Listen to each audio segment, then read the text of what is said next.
ता हृदय स्पंदन जो पिला माने ना डका हुका कहते बाघ से बाघ विधायक श्रीयुक्त हिमांशु शेखर साहू महोदय एवं आम पाख पड़ोशी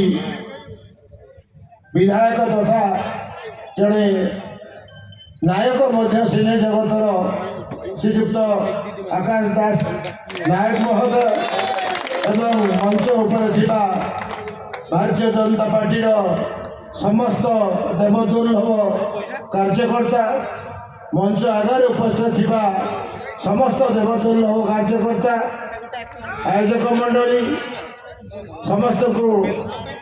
धन्यवाद दूची अशेष धन्यवाद दूची जिला प्रशासन को एवं ए कारखानार जो मैंने दायित्व नहीं विशेषकर जिंदल कंपानी की कारण से 8-10 दिन है रही क्रमागत भाव में